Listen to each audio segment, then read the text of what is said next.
Yo, let's go. Hey, man, you already know what time it is. You already know what day it is. Come on, man. We getting wealthy on these Wednesday because it's Wealthy Sibling.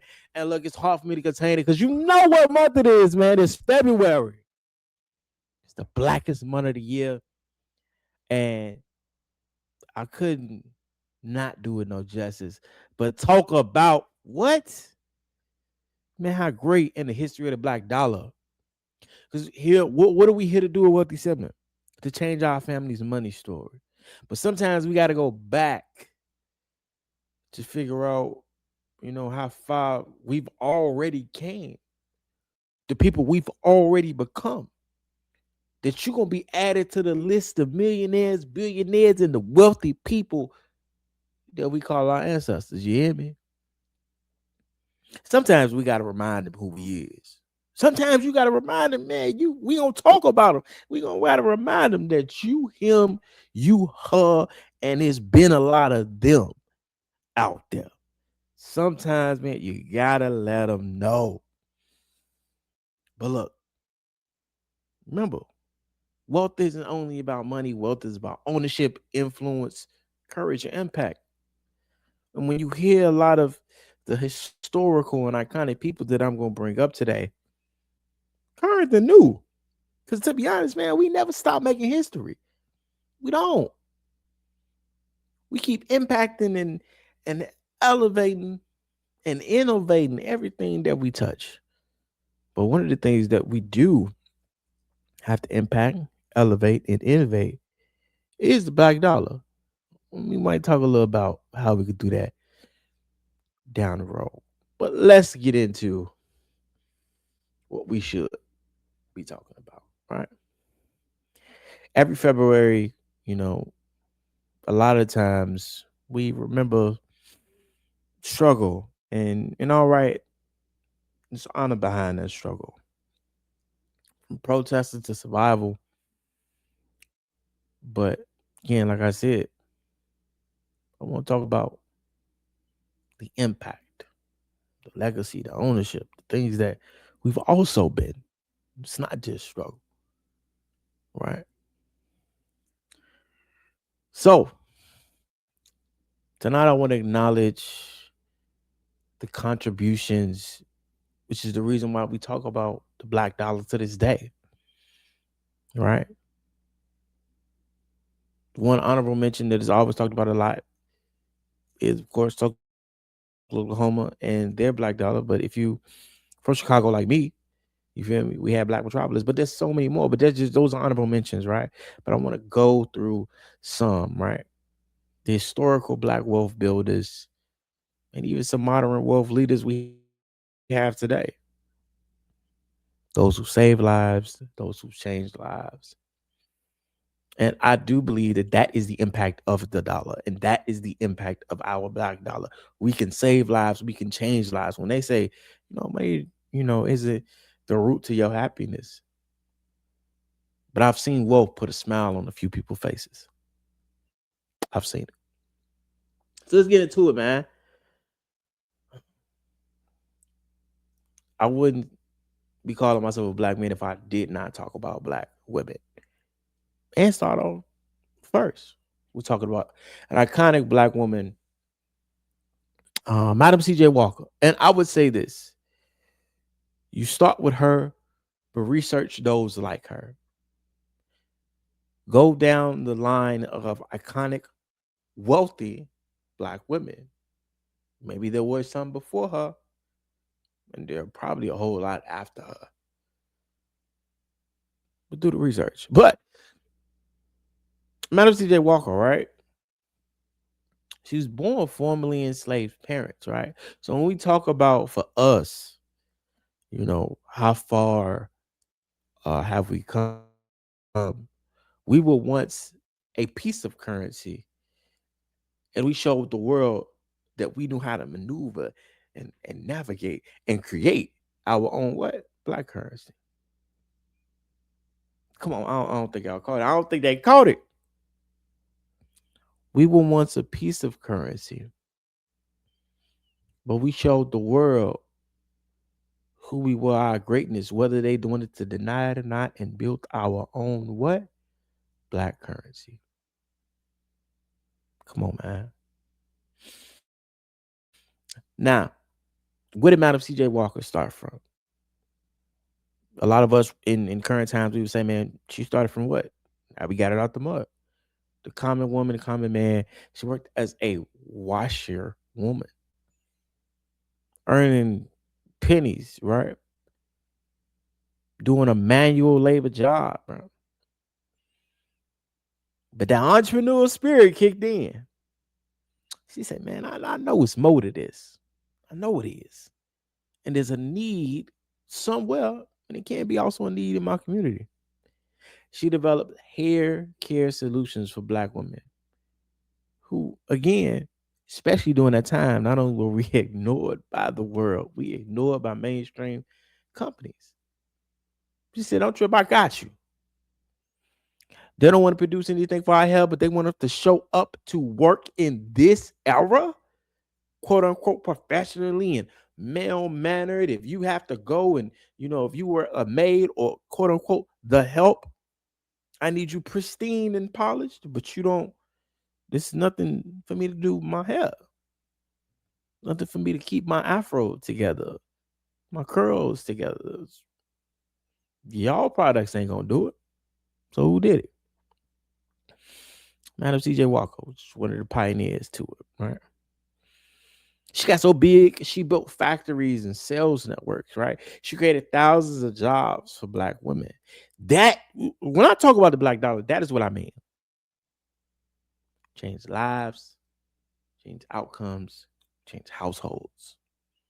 That's why I talk about wealth so much. I'm not in love with money. I'm in love with what it will do. Come on, man.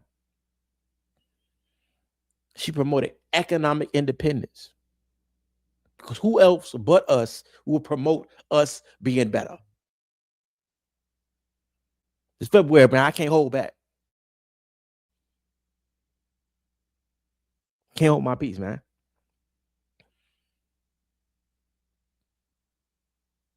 And just like the rest of the people I inspire to be like, she did not just make money, she made opportunity. I tell my mentees all the time, the number one thing I want to do for you is create the opportunity to just be prepared for it. Create the opportunity. Just be prepared for it. That's all you gotta do, man.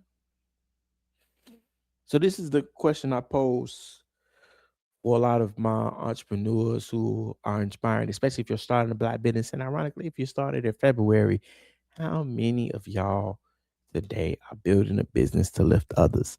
And we not in it. Griffin Speaks is not in it as an LLC because I'm an entrepreneur, right? I'm not in here to make money. I am here to lift up my community. So when I speak, you need to listen. So when I talk to you about wealth, you should be listening. And I'm gonna keep posing this question. Because usually by the time I'm finished with one of my keynotes, what I'm gonna tell you. Oh, you don't know? You want to be wealthy or you waiting? What we talking about? You let me know. Because 9 times out of 10, I'm gonna drop a gem that's gonna give you an opportunity, and I'm gonna pose it to you again. You want to be wealthy or you waiting? People like Marcel, why you take so many shots in life? Because I'm not waiting. I'm trying to be wealthy.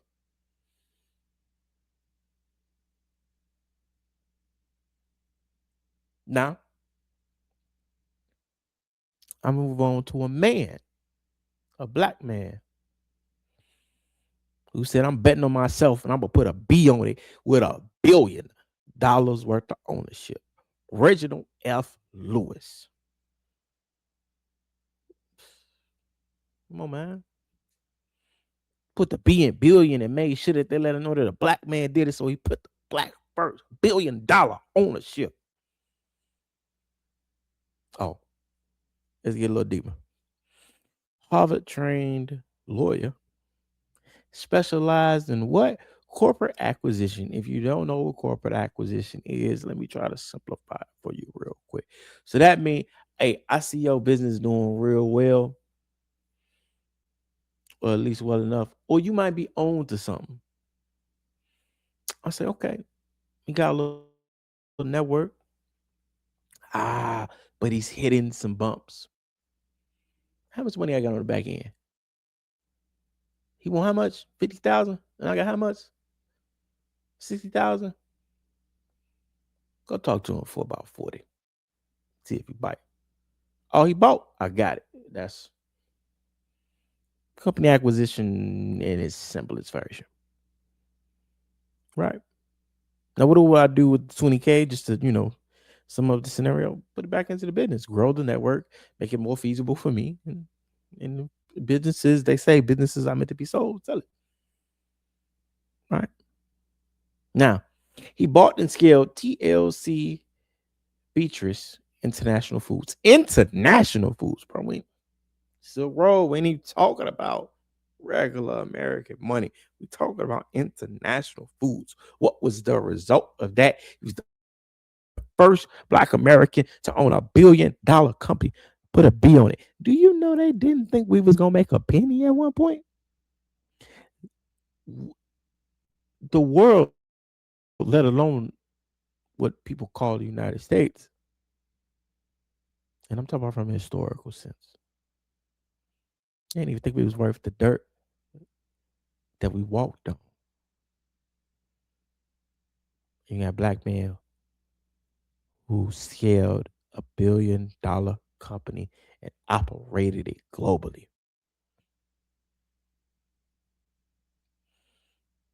So when I talk, I ain't, but when I talk, when I strive, when people try to tell me, man, why you so invested in the market? Why you so invested in entrepreneurship? Because I knew the people that did it before me and they ain't even let the racism stop them.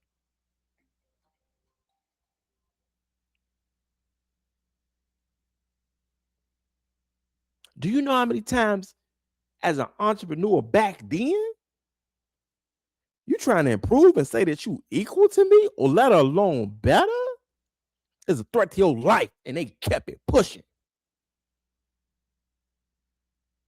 Come on, man.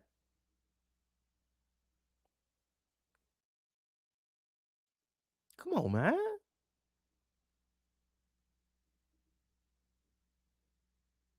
Start pushing.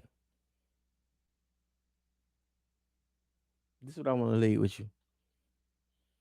I want you to think about this. Ownership for my entrepreneurs. Because I know I got a lot of entrepreneurs, men and women. Because I want my women to be great. I want my Black men to be better. Ownership at a corporate scale changes generational outcomes. So if that is the case, what should we be learning from ownership? And are we learning ownership of just employment? Because are you complacent? How far has employment got got in our generation, our mom's generation, and our grandparents' generation? Be for real. And employment by others, not employment by us, because there's a difference. You said no, there's a difference. Because when you go home, especially if I look like you, I can 9 times out of 10 imagine you wanting to put food on your table during them holiday seasons in November, during them holiday seasons in Christmas. And if you're coming up in my company, why wouldn't I strive for you to at least get a in-year bonus? Because I remember what that was like from my mama when she came home working for the other people. And this some good was out there because my mom knew one. Never deny that. Never. But I also know a lot of our households didn't have that. So it hit different. When we own something, we can make them move like that, right? Now, I want to go into because we talk about a lot of these proclaimed ones, but I always say you should dig deeper. Some you may not know. Some you need to Gemini, Google, ChatGPT, whatever your search engine is. You know what I'm saying? Blackwell it. Google that. Game of a genius. Jeremiah Hamilton. They call him the hidden Wall Street pioneer. Huh. You know the thing about Wall Street, especially if you're an investor and a trader, what is Wall Street? It's that money printing machine. So why would they call him the hidden Wall Street pioneer? He is the first black Wall Street millionaire most people never learn about. ChatGPT him. Use that Blackwell chip. Who is Jeremiah Hamilton? Jeremiah Hamilton built wealth in the 1800s during slavery and Reconstruction. Excuse me.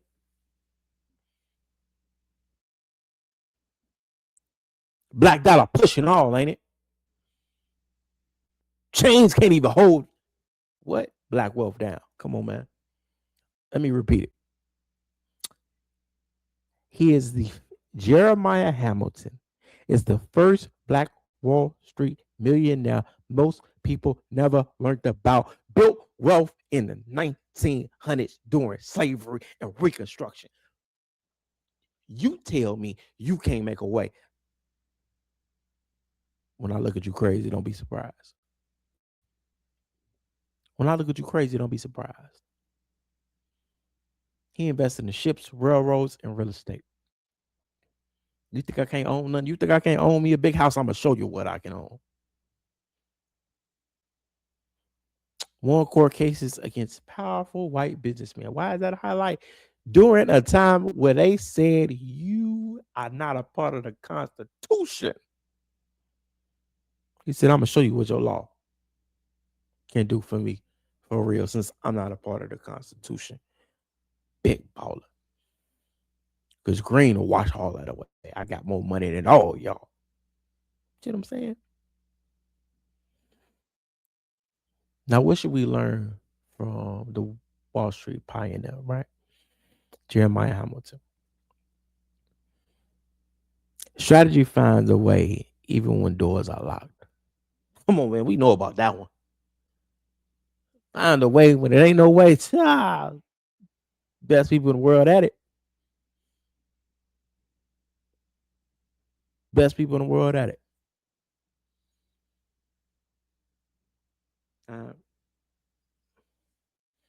My investors and traders, here's what I want you to reflect on. What other financial stories were erased? If we just not finding out about this one. Come on, man.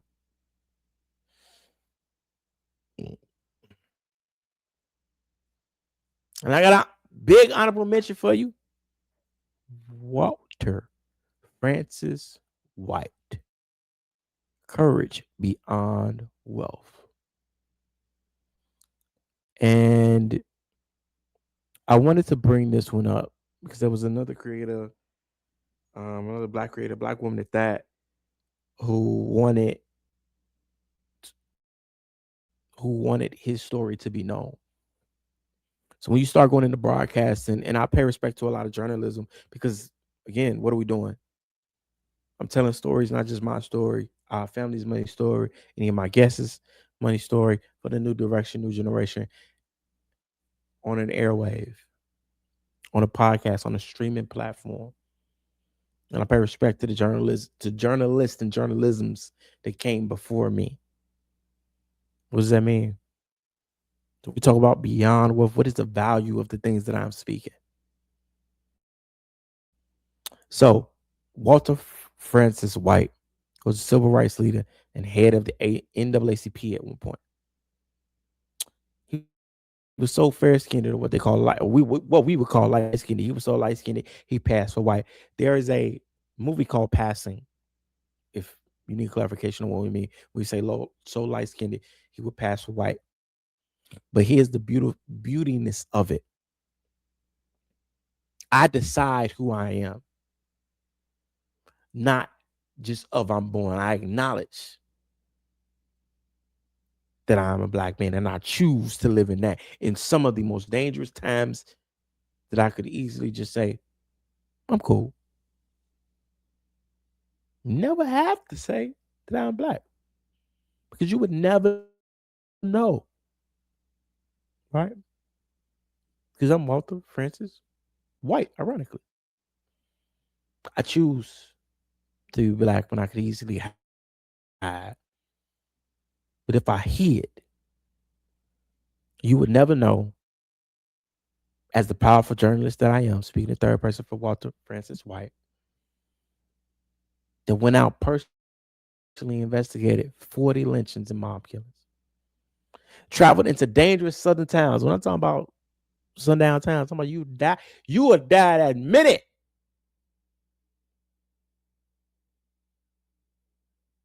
if they discovered you was a Negro. It's February, ain't it? Oh man, but what is, because we didn't want the world to hide the truth.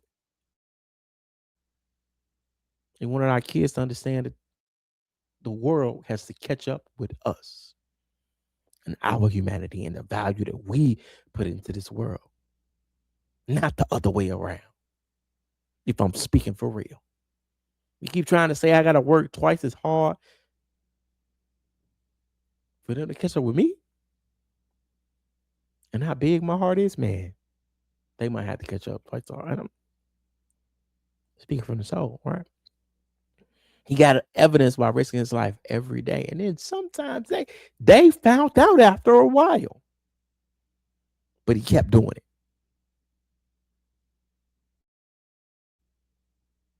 I am honored at any role, at any moment, that he saved any of my ancestors doing any of his time doing this. As a journalist, I am honored. So when I do my stories, when I craft my pieces, keynotes to otherwise, I take journalism very serious because of the people who took it very serious before me. Now,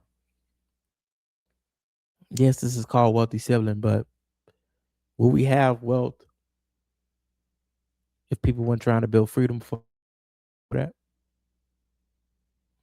So always remember this. Yeah, our goal is to change our family's money story, but some value is more than money. It's impact. Because without people like Walter White, many of us wouldn't have had the opportunity to build wealth at all. I want you to understand that. So understand what is needed to get to success, what is needed to build wealth. And when you get it, bless as many as you can. I truly believe that. I truly believe that.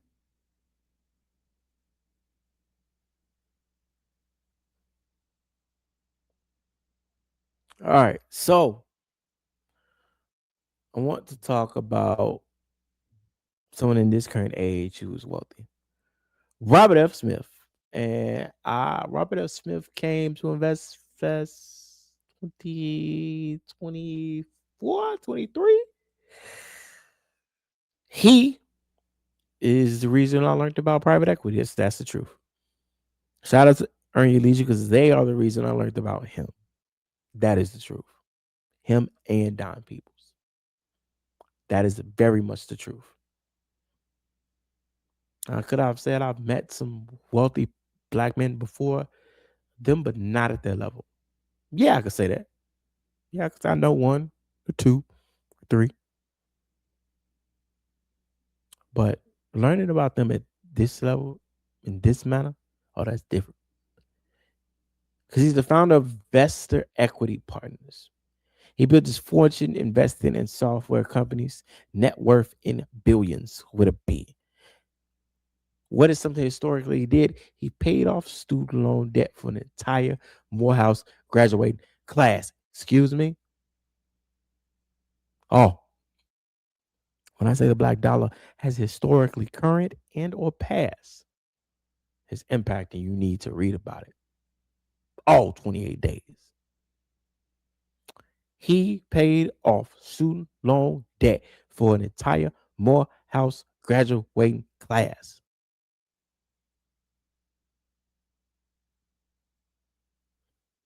How many households were created from that? 50 to 100? Come on, man. Now, what is he doing currently, still to this day, ongoing?